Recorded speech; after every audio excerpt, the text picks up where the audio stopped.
পৈতৃক বাড়িঘর ও জমি উচ্ছেদ করে রেললাইন নির্মাণের জন্য ১০০ ফিট ও ২০০ ফিট হাইওয়ে সড়ক নির্মাণের প্রতিবাদে মানববন্ধন করেছে নারায়ণগঞ্জ সিটি কর্পোরেশনের ৮ নং ওয়ার্ডবাসীরা। বিস্তারিত জানাচ্ছেন অরণ্যা আক্তার।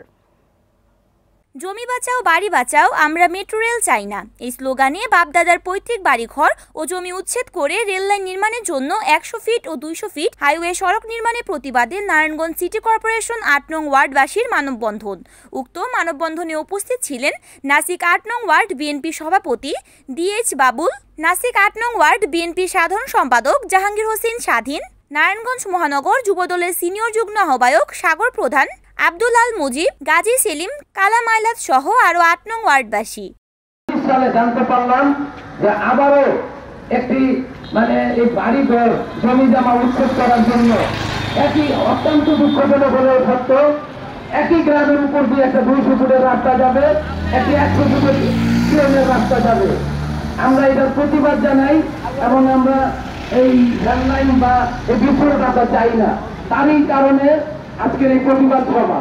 এখানে সবাই বক্তব্য রাখবেন, যার যার মতো মন খুলে কথা বলবেন। এখানে মিডিয়ার ভাইয়েরা আছে, বিভিন্ন সামাজিক যোগাযোগের মাধ্যমে লোক ভাইয়েরা আছে, আপনারা আপনাদের কথাগুলো তুলে ধরবেন।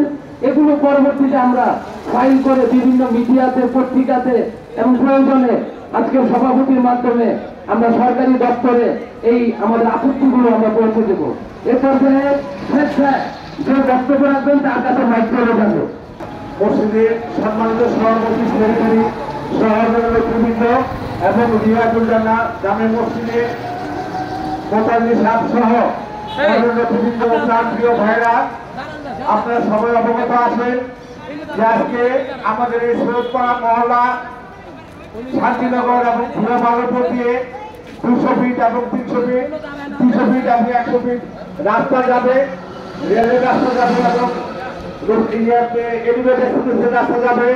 এতে করে আমাদের এই এলাকাবাসী যে ক্ষতিগ্রস্ত হবে, সেই ক্ষতিগ্রস্ত থেকে আমরা প্রতিবাদ জানাবো এবং প্রতিবাদ জানানোর জন্যই আজকে আমরা সবাই এখানে একত্রিত হয়েছি। Desk news, NAN TV, Narayanganj.